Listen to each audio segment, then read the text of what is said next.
Morning, Ken. Good morning po. Good morning. Ang ganda. Alam niyo yun, yung parang alam mo yung feeling na sa tuktok ng bundok may isang community ng mga dwarfs.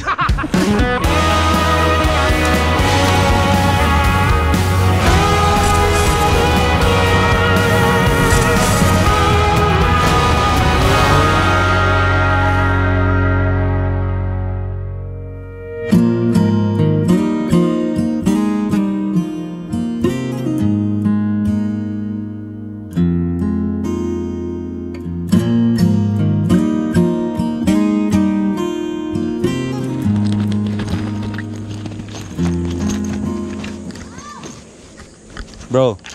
Oh. Uy! Yan na. Bro, kailangan natin to. Lalo na mamaya sa campsite. Ano number ko? Power on. One siguro. Bro? Boy B. Just in case. Narinig mo? Okay, just in case na magkawalaan tayong dalawa. Ito yun. 10-2, 10-4. Ayos. Diba? Taray. You know? Bro, anong bundok yan? Ate, anong bundok yan? Yan, Mount Mabio. Parang hindi pa po kami ready. sa mabababa muna. Tapos, yan yung mga extreme na ano yan yung mga extreme na gusto kong akitin. Mga kasama natin dyan dapat si Romy Gardosi. Oh, parang ito yata yung pinakamataas na bundok na pwede mo akitin dito sa DRT. Yan, sa lahat ng view, yan ang kita eh. Oo, Diba? sa lahat. Ano, breakfast tayo bro? Tara, kain muna tayo. Oh, sige. In fairness sa mga pagkain nila dito bro, Pilogan talaga. maraming pagpipilian. Tayo ngayon sa Cook. Ang aga pa kasi bro. Kaya ako, umipig kayo. Dito tayo sa Cook with Love Bilog. Bilogan Eatery. Cook with Love. Pero ang tawag po dito is Bilogan Eatery. So, bago magsimula ang lahat, may idea na kami kung saan kami pupunta. Ayan, may nagsabi sa amin na kung ano yung unang-una namin gagawin dito. Luis! Uy! Just in case! Paano napunta ka na dito? Ang bilis mo ah. Sino naglagay nito? Ano po, customer, ay kumakain din po dito. Ganon? Ikaw naglagay niya, laulo ko. Tawig, wala akong dalang sticker. Seryoso? Oo. Oh, may sticker ako nag-iisa doon. Lalagyan ko rin dyan. Just in case! Te, meron kayong kape? Kape. Apo? Kapeng 3 in 1. Okay po. Meron po kami kaping ganun kasi di po kami nagluto. Okay na po. 3 in 1. Sapat na. Pwede na po. Papayag ba naman ako na ikaw lang? Meron ako natirang Yan. nag-iisang sticker sa motor ko. Dapat dun sa radyo, ipinahiram ko sa'yo. Nalagay ko ng Boy P at Girl P. Sabi ko, wala akong sticker ni Girl P. Tinanggal ko ulit, binalik ulit dito sa papel niya. Yung pala may purpose bro kung bakit binalik ko siya. Kasi magdidikit tayo ng sticker dito. Ang nagdikit pala dito, sila Sir Neil tsaka si Si Juan. Yun lang yung Juan na masipag. No? Oo. Kasi ang lahat ng kilala kong one tamad eh. Ito ang nilalagay. Para hindi agad matanggal. Okay. Doon sa blue, para nakita. Saan? Doon sa blue. Ito? Ayan, contrast dito. kasi sa red eh. Yan. Oo. Yan, compliment. Boy P was here. Pero just in Just in case was here.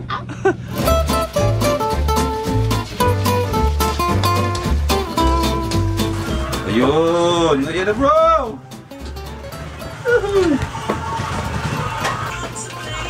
Ano ito bro in-order mo bro? Capsilo. Tapsilog yan? Kakaiba yung... Ang laki no? Oo bro. Tipak-tipak yung Quality. Sa akin parang lang to. Alam na. Not safe for kids. Not safe for kids.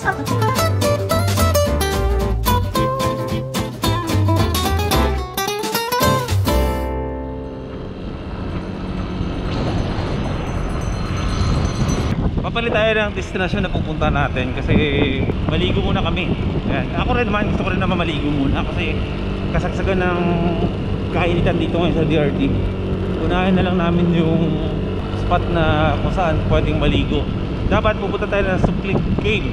Pero may nirefer sa atin si ate dun sa pinagkainan namin ng breakfast na meron daw suplungan.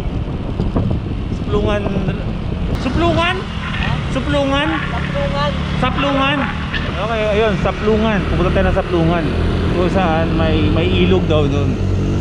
May mga lugar sila na sinasadya sa amin. Kaso dito pala may mga ilog na pala dito na mga man-made. So medyo not sure tayo kung pupunta natin yung mga lugar na ganyan. Mas dun tayo sa lugar na talagang natural na gawa ng kalikasan. Bye bye!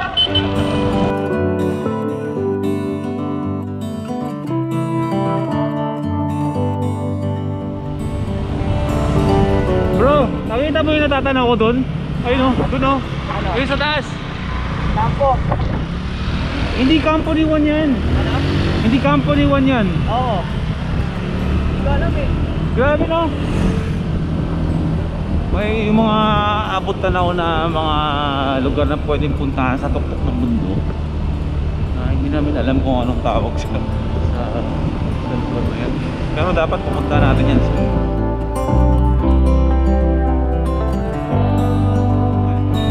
Maaaring bago to kasi itong tinatahak natin na daan papunta to ng Talon Pari. Hindi ko lang alam dito sa kasama ko kay Justin kung napunta na siya ng Talon Pari, pero sabi ng mga locals dito dahil nga summer hindi daw ganun kagandahan yung tubig, pero ang pinakamaganda daw na magpunta daw talaga sa mga falls saka sa mga ilog dito is tuwing November, December hanggang February. Napakadelikadong daan. Bro, putik-putik. My God. Mauna na ako ha. Diyos ko Lord. Buti na lang. O ito na tayo. So, hindi nga ako nagkamali. Bago tong saplungan na to. Saplungan Mountain View. May overlooking. Tapos meron daw liguan dito. So as you can see, bagong-bago yung lugar kasi syempre ganyan. Tapos makikita nyo na talagang ginawa ng dahanan, diba? Pero sana para sa akin okay lang naman na gawa ng daanan, pero sana yung mga ginagawang daanan dito is walang nasasacrifice ng mga puno-puno. Yun ang mahirap dun, kung gagawa ng daan tapos may puputulin ng mga kahoy. Pero sana hindi naman.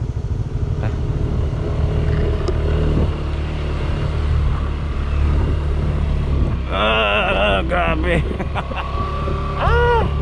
Nakipasasalamat ko talaga sa kapatid ko na nakinig ako na Aerox yung hiling. Hindi talagang pahirapan na araw. Teka lang, saan tayo nito?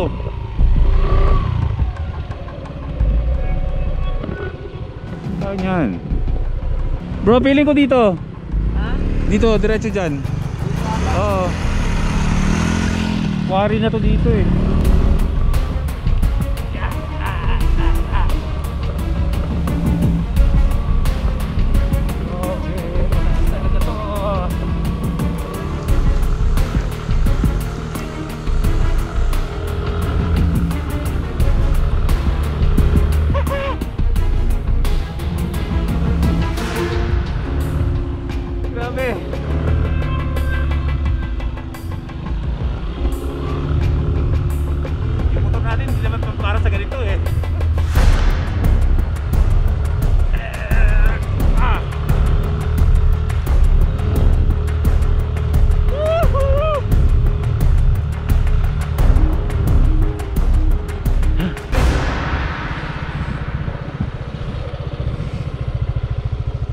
Kahingal ha, kahit tayo naglalakad ha. Tigil ko muna yung vlog, baka sumemplang tayo eh. Nakita na tayo dun sa mismong site. Medyo pang matatarik at lupa. Nakadumaustos tayo, kaka-vlog natin. Okay. Sapo tati Nora. Hindi, Ano meron? kompleto ako dyan. Kaya anak ka ba sa kasal? Oo. Kompleto kaya ako dyan. Oh, kukunin ko. Ngayon lang, dati hindi. Ang hirap naman, daming bit-bit.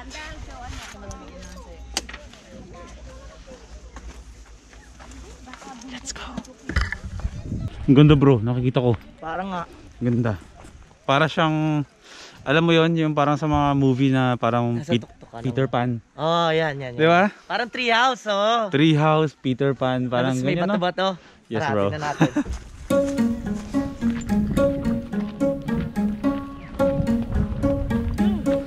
Hello. Hello. Good morning po. Good morning. Ang ganda. Alam niyo yun, yung parang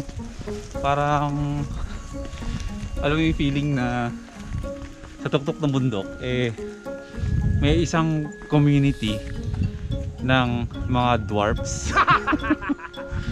Treehouse. Meron pa doon. Punta tayo doon. Kakagawa lang ng lugar na to. Ang ganda. Promise, ang ganda. Promise bro, sa paningin ko mukha kang dwarf dyan. Tahimik na. Fresh pa yung hangin. Malayo ka pa sa mga mararaming tao.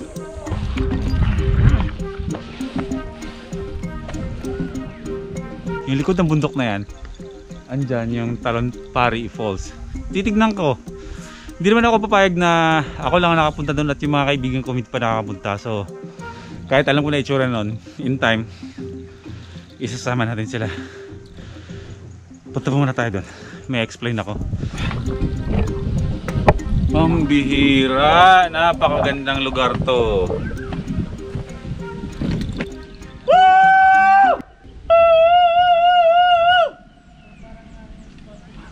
Grabe yung echo.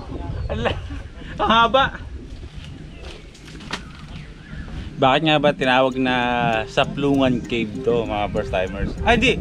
Bakit nga, ano pa ako sa cave ng cave ako, river ako ng river. Bakit nga ba Saplungan ang tawag dito sa lugar na to? Kasi sa baba nito merong sapa or tinatawag na ilog. Open daw yun para sa lahat. So saan nanggaling yung Saplungan? Madali lang. Dalawang ilog nagkahiwalay, sa dulo nagtagpo. Saplungan.